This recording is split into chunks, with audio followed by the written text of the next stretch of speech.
Hello and a warm welcome to Federal Special Program Capital Beat. China's President Xi Jinping is not coming to attend the G20 Summit.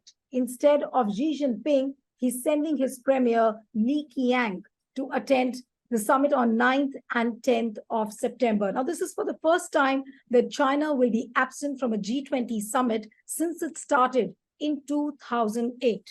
Now, how would one read Xi Jinping's absence from G20 summit? There are a lot of speculations. Some people are calling it a snub for India, while others say that Xi Jinping is trying to set his own agenda. Joining me now is Ambassador Meera Shankar, former Ambassador Meera Shankar with us. So thank you, ma'am, thank you so much for joining on the Federal. And my first question to you is that how would really one read Xi Jinping's absence from G20 summit? Will it be seen as some kind of a snub?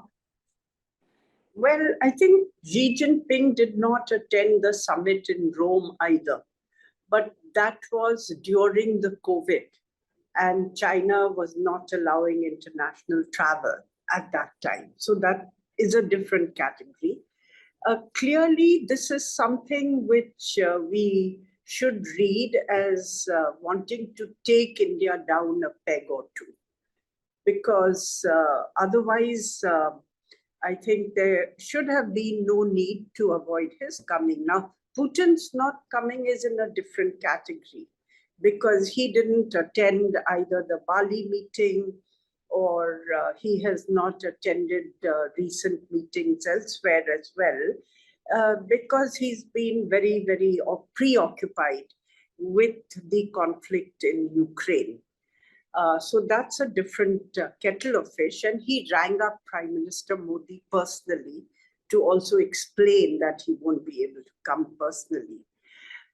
Xi Jinping not coming, I mean, it also reflects the fact that our relations are not in a happy place at the moment. Ever since the Chinese intrusions in the Ladakh sector of the border, I think we have made it clear that it can't be business as usual and that the relationship gets impacted adversely if we don't have stability along the boundary. It's not a settled border, but at least earlier we had stability because both countries had committed to the confidence building measures and there were agreements which had been signed from time to time on those. But in 2020, what we saw was a violation of those ceasefire agreements, intrusion into our territory. And while there's been some progress on disengagement, in some sectors, this issue still remains. I mean, some sectors, no progress has been made.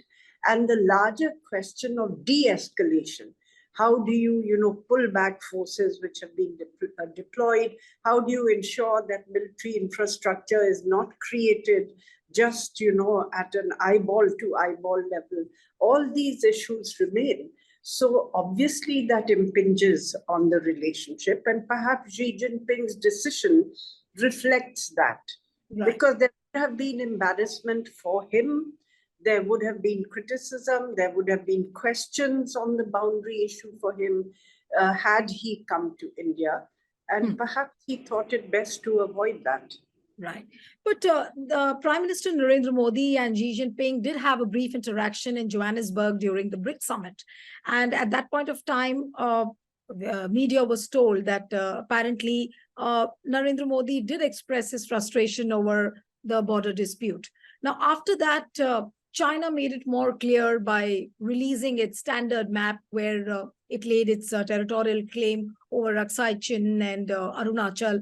That worsened the matters. So was the cartographic expansion the major reason why Xi Jinping thought that it's better not to attend the G20 summit?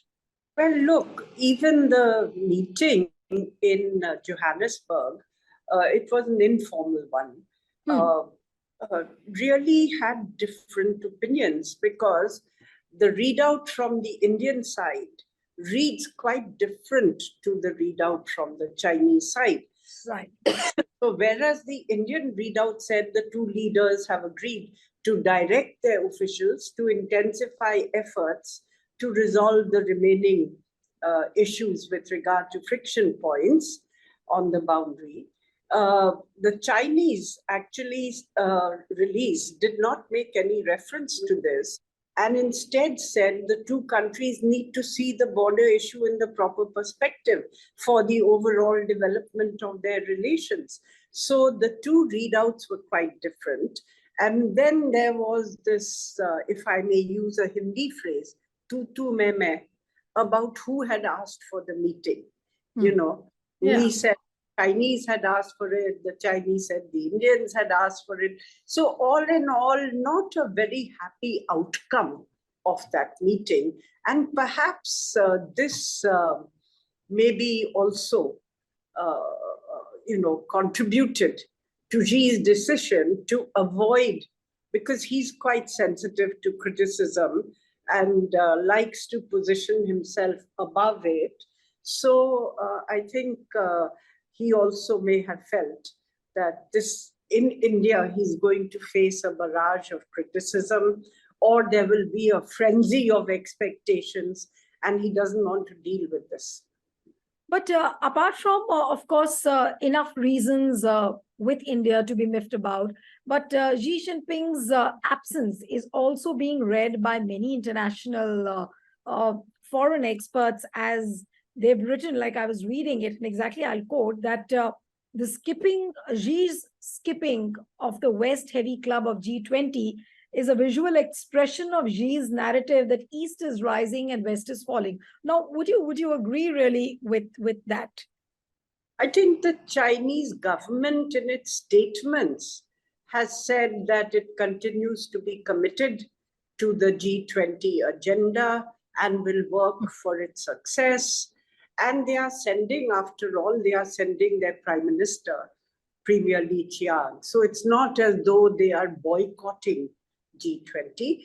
But yes, China and Russia have had problems with the language on Ukraine in the documents of the G20, and have actually prevented a consensus from emerging in any of the meetings, whether the financial track or the Sherpa track. All the meetings that have been held, whether of finance ministers and central governors, of health ministers, of labor ministers, and so on, have been unable to reach a joint statement because of the objections that Russia and China have raised with regard to the language on Ukraine. So it's our hope that going forward, we should be able to insulate the differences over Ukraine in the larger interest of the world. Because as the world, gets more divided, our global problems are increasing in scale and urgency. Look at climate change. The whole world has been burning. And since when in September in India do you have temperatures of 42 degrees? Right. In Europe, temperatures of over 40 degrees in so many places. In the US and Canada, wildfires across the continent. So many, hazardous events which have increased in frequency. And if we are unable to get our act together, I think the future looks bleak.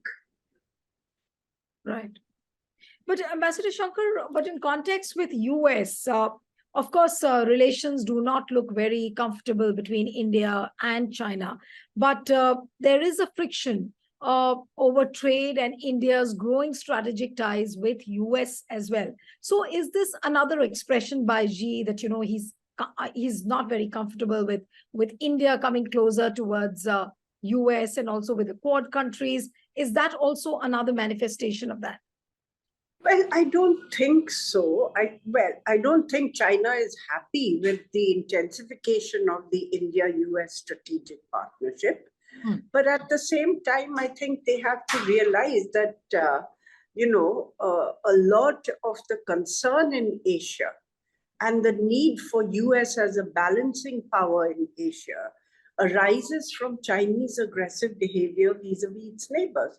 So a lot of India's choices are also going to reflect how China behaves with us in future.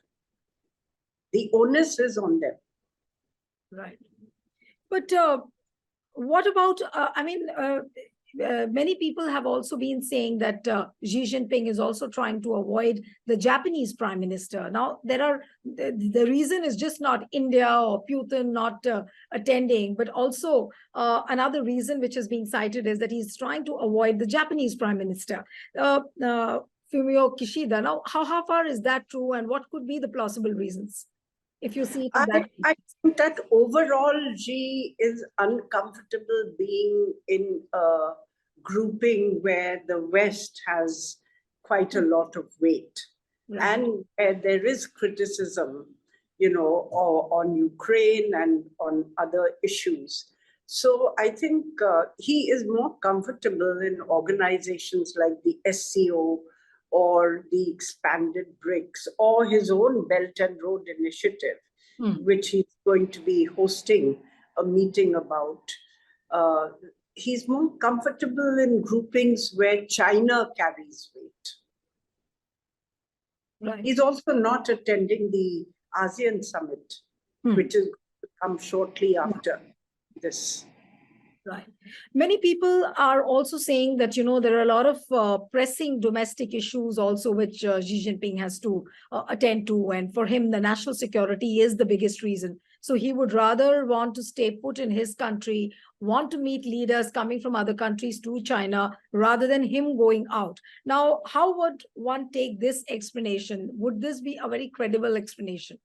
Well, the Chinese economy is facing very severe structural difficulties, which are not going to be easy to handle. And part of them actually flow from these policies of over-centralization, too much emphasis on reasserting the dominant role of the Communist Party in all areas of activity, including economics. So now you have Communist Party representatives on company boards. So it's a kind of a slowing down of the economy, which China is witnessing. And many analysts are predicting that the days of double-digit economic growth in China are over, because its economy has also become much larger. So it is going to grow at a much more slower pace in future, as other developed countries do. So instead of 10%, 11%, 8% growth, they are more likely to see growth between 3 to 5% is the prediction by some analysts for China's future. So he has to grapple with economic issues that he is facing. And at some level, I would say that in terms of the policy mistakes that China has made, one is of prematurely writing off the US as being in terminal decline after the 2008 financial crisis. And the rising friction in their trade and technology ties is hurting China as well. Right. But coming back to the relations between India and China, now that it's almost official that Xi Jinping will not be attending the G20 summit. Now, how would one really read Xi Jinping not coming? Then you have a cartographic expansion. Then Modi not very happy with the way the land border dispute is being dealt about with China. So where is the Indo-China relationship moving ahead? Is it in a deadlock? Is it facing a very big hurdle now? How does it move forward from here on? Look, it's certainly not in a good place. The relationship is not in a good place, and the prospects don't look very positive either. I'm not very optimistic about big breakthroughs in the near future. But on the other hand, the trade, China's exports to India have been going exponentially, and our trade deficit has gone up. And I would strongly urge that we need to take a hard look at it and reduce some of our economic vulnerabilities vis-a-vis China. And that's the other opportunity that G20 presents, not only for India, but for the world, because the COVID pandemic showed the, insecurity that could arise as a result of over-dependence on any one country for critical supply chains. So now I think people are more conscious, countries are more conscious of the need to create alternatives and to have diversified supply chains which are more resilient, including in the area of critical minerals, which are going to be crucial for this green energy transition. But how practical would it be for India to reduce its dependence on China? Obviously, it's not going to happen immediately. It will take years before India becomes self-reliant. So how much time would you really see? And till that time, it doesn't happen. And you did say that you're not very optimistic that the relationship will move forward in a very healthy manner. So how do you see the relationship manifesting? Will India indulge in some kind of, will India and China both indulge in some kind of a balancing act till then?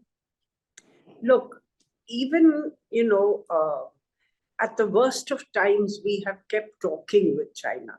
So that's a good thing. It's not as though the dialogue between the two countries, including on the boundary issue, has come to a standstill or has stopped. So that's one positive.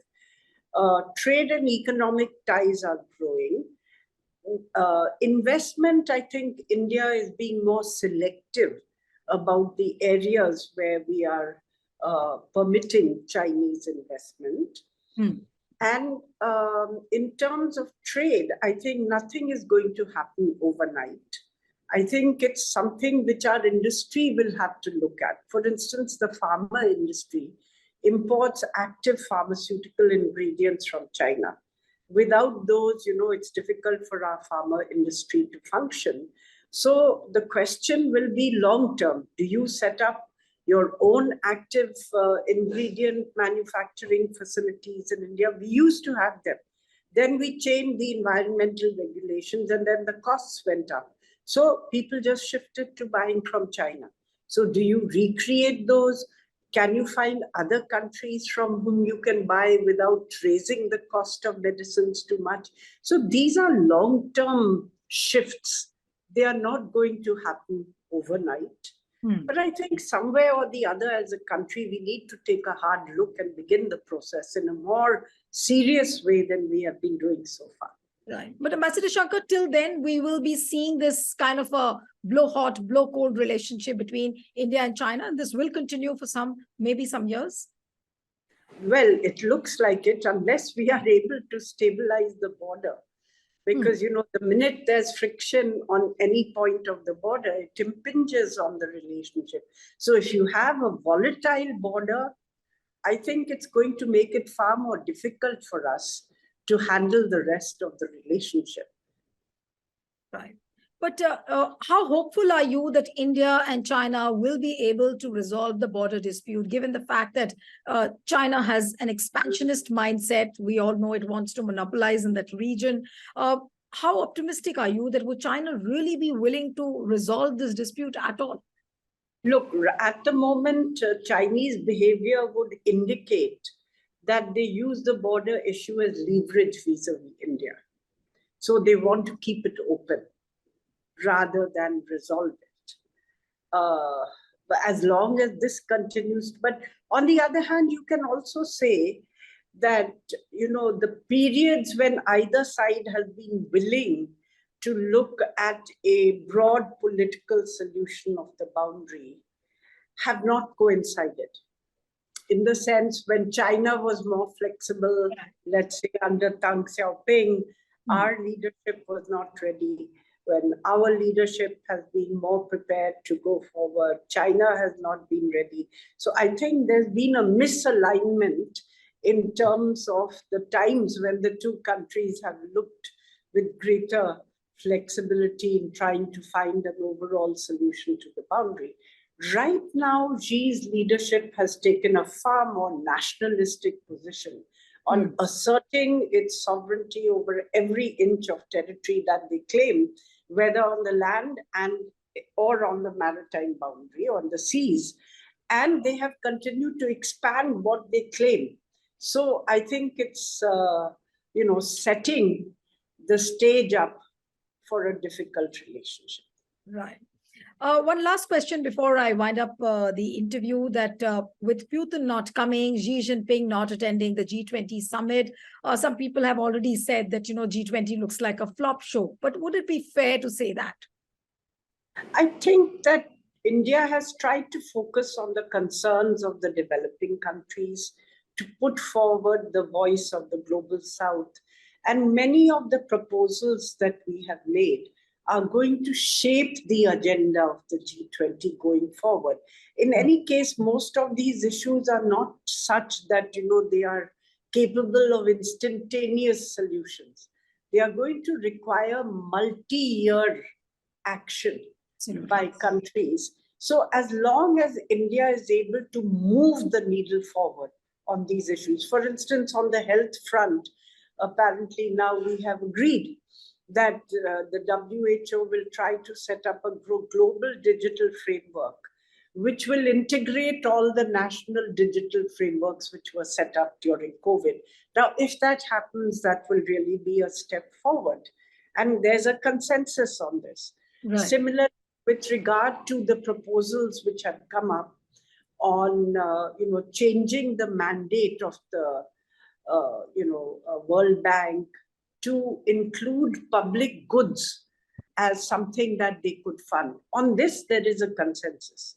On the kind of recapitalization which needs to take place and how this will be, what extent through government contributions, what extent through the market, on that consensus still has to be reached. Right. But these issues are on the agenda, and hopefully going forward, we are going to make progress step by step on some of these issues. Right.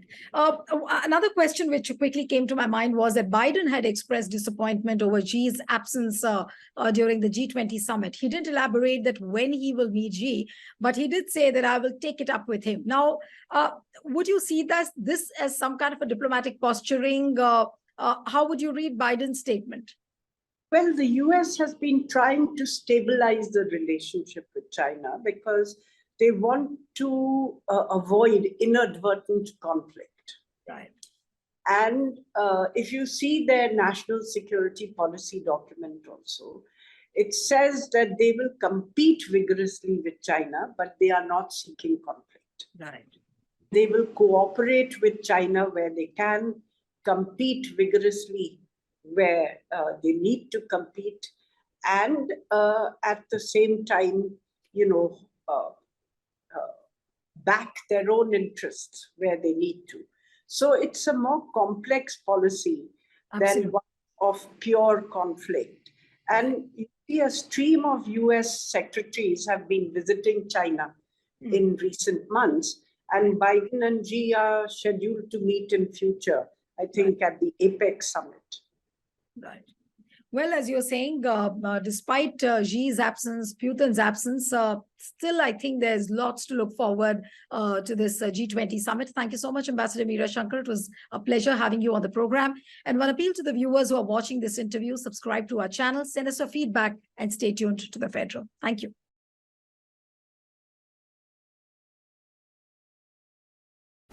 Subscribe to The Federal's YouTube page for more news and updates.